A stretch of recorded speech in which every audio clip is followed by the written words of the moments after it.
През 997 година в Цариградски затвор умира българският цар Роман. Нямало вече законни наследници на българския престол, а войната с Византия продължавала и страната не можела да остане без владетел. Изборът паднал на онзи, който в продължение на много години бил пръв пълководец на Роман. Самуил бил провъзгласен за български цар, а Охрид станал българска столица. Повече от 28 години Самуил, царя самодържец, ръководи съдбините на България. През 995 година Самуил обсъдил Солун. Григорий Таронит изпратил сина си Ашот, който попаднал сред засадите и бил заловен. Григорий веднага отишъл на помощ на сина си, но бил обграден от българите и паднал след храбра и геройска борба. През 1001 година императорът Василий II изпратил силна войска срещу българските крепости отвъд Хемос. Военните действия между България и Византия продължили още няколко години от 1006 до 1013 година. През месец юли 1014 година византийските войски навлезли в българските територии в долината на река Стромешница, командвани лично от императора. Василий II традиционно навлизал по този път. Тук, при така наречената по онова време ключка Клисура, византийците били спрени от прегражденията на цар Самуил. Той разчитал византийците да се откажат от бойните действия и да се оттеглят, тъй като прегражденията били непревземаеми. Българите, уповавайки се на своята стража, били безгрижни и си седели без всякакъв страх. Император Василий II изпратил двама стратези да намерят на всяка цена пътечки през непроходимите места. Така се стигнало до решителното сражение в ключката Клисура. На 29 юли 1014 година на разсъмване, нищо неподозиращите български войски се оказали изненадани и неподготвени за действие. Самуил едва можал да се спаси от гибел с помощта на сина си Гаврил Радомир. Особено тежка загуба за император Василий II била смъртта на един от най-добрите му стратези. Обладан от гняв и жестокост заради смъртта на Теофилакт и дързостта на българите, императорът заповядал пленените 14 000 Самуилови войници да бъдат ослепени, като на всеки 100 човека оставил по един едноок, за да ги води. Трагичната съдба на българските пленници при Ключ довело и до смъртта на цар Самуил. Когато видял ослепените си войни, той получил сърдечен удар и 2 дни по-късно, на 6 октомври, починал. Казвам се Петя Кълчева, главен инженер съм на община Петрич и ръководител на проект 1000 години от битката на Самуил, устойчиво развитие на туристическа атракция Самуилова крепост. За Самуилова крепост може да се каже, че е една от най-отдалечените и осамотени забележителности в България.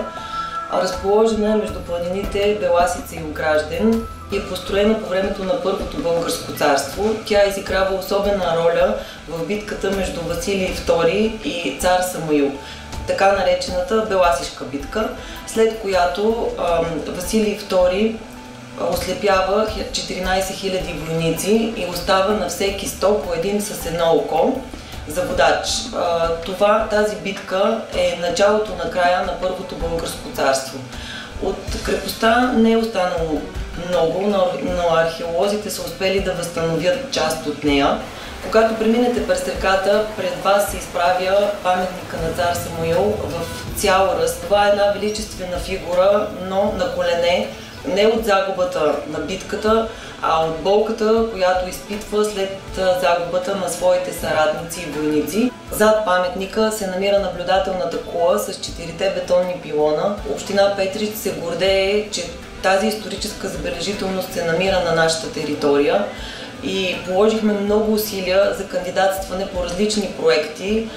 Удовлетворени сме от факта, че вече реализираме един такъв по оперативна програма Регионално развитие 2007-2013 година. Реставрацията и експонирането на целия обект Самуилова крепост и по-конкретно на наблюдателната кула, голямата землянка, консервиране на малките землянки, създаване на един интерпретативен център.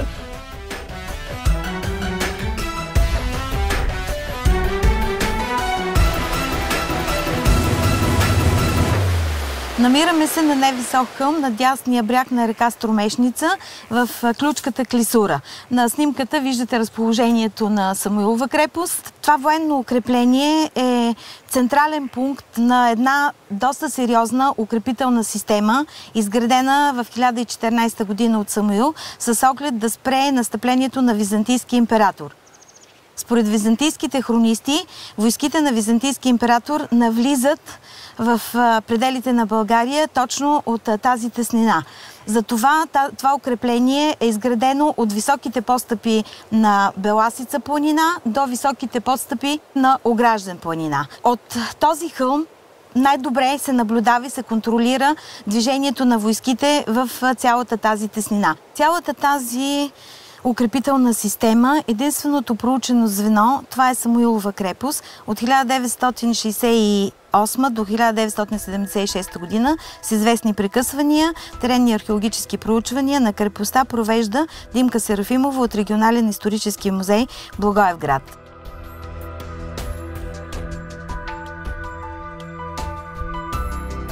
Земленото укрепление се състои от 3 вала и 2 рова между тях, разположени концентрично по склоновете на хълма. 2 от валовете са с обикновен земен насип, еднородно насипани, а първият вътрешен вал има сложна конструкция, като в основата на този първи землен вал има каменно ядро.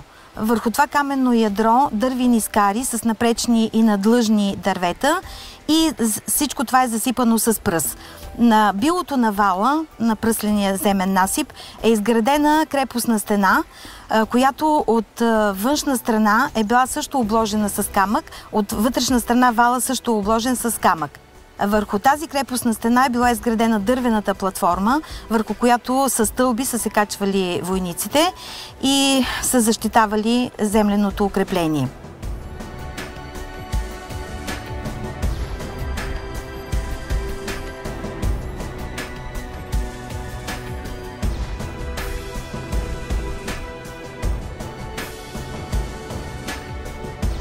Много добре личи сложната конструкция на първия вътрешен вал в разрезите, които са направени още при разкопките между 68 и 76 година.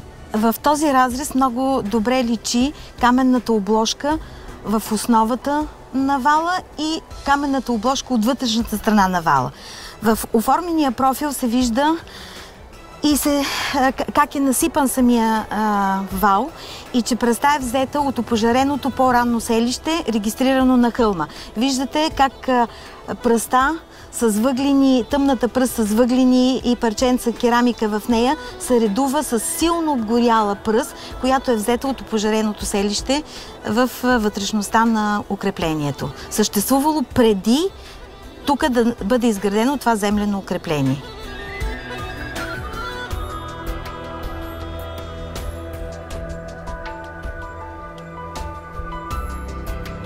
При анализа на резултатите от археологическото проучване на укреплението, Димка Серафимова, първи директор на музея в Благоевград и археолог в същия музей, констатира, че в основата на този първи земен вал на укреплението е била изградена крепостна стена, най-вероятно крепостна стена, от обитаването на хълма 3-1 век преди Христа. Тя е изградена от камък на кал. Останалата част на вала е изграден по същия начин, както от дясната страна, така и от лявата. Виждат се много добре насипите от пръс с различно оцветяване и те са насипи взети от това ранно българско селище, което е съществувало на хълма преди оформянето му като землено военно укрепление.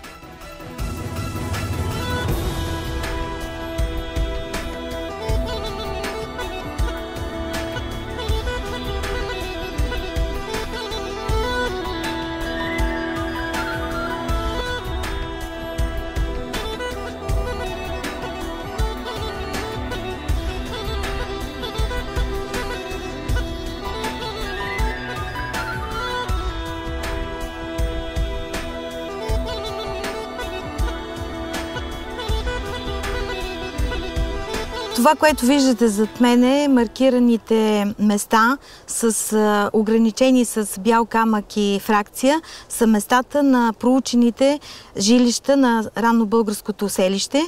Жилищата на това селище, землянки и полуземлянки, носят всички характерни белези на жилищата от Първо българско царство 9-10 век. На най-високата част на хълма, където е било разположено това селище, са проучени 43 такива жилища.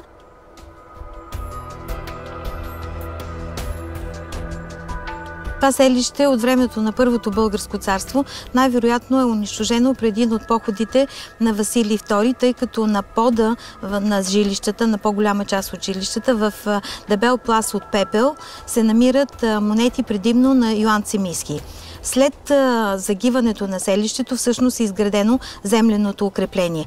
Вероятно част от тези землянки по някакъв начин са използвани по време на използването на хълма като военно укрепление и може би някои от тях са били жилища на командването на войските на цар Самуил. Една от землянките се намира на по-високо място, изолирана от останалите, много по-голяма като размери от тях и може да се предположи, че това е жилището на самия цар Самуил, тъй като според византийските хронисти, най-вече Йоански лица, Самуил участва в този бой от 1014 година в паметната битка.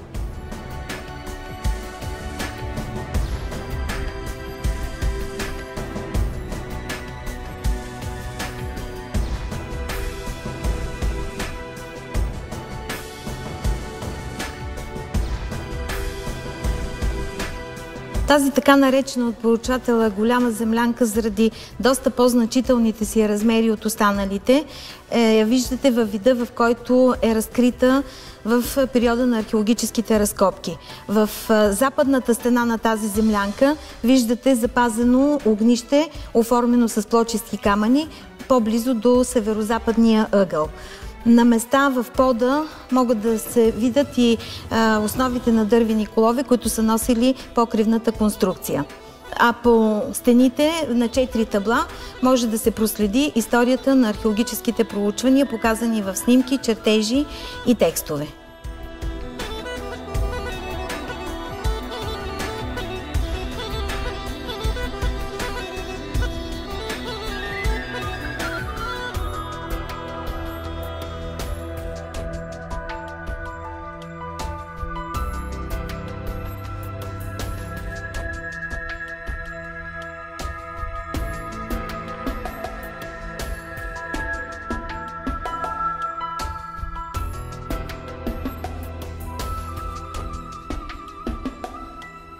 Това са каменните основи на наблюдателната кула, която продължава в конструктивна връзка с крепостната стена, изградена на билото на първия крепостен вал.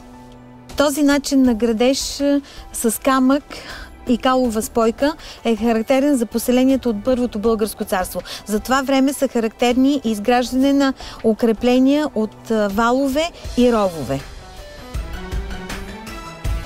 Цялата крепостна стена, каменните основи са изградени от зид, камък на кал, а във височина продължава в дървена конструкция.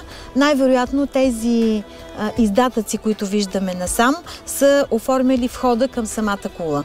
Кулата се намира, както виждате, в непосредствена близост с голямата землянка, което е давало възможност много бързо и много лесно и незабелязано да се премине от землянката в кулата, откъдето вече да се контролира и наблюдава теснината.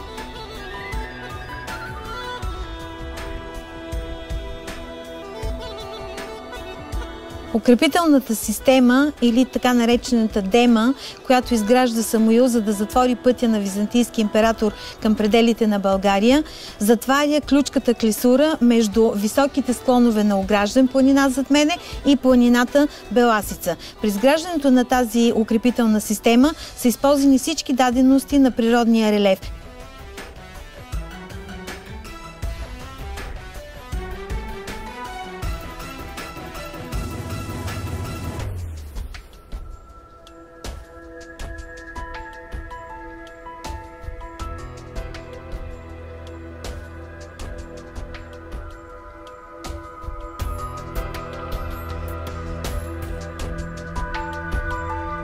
Самуилова крепост остава завинаги в историческите анали, като място, където се е случил един от погромите в българската история, но това е място, което символизира непреклонността и вярата на българския народ и според мен всеки един българин трябва да го посети. Още повече, че наближават 1000 години от честването на битката между Василий II и цар Самуил и Надявам се много българи, родолюбци да посетят това важно за нашата история място.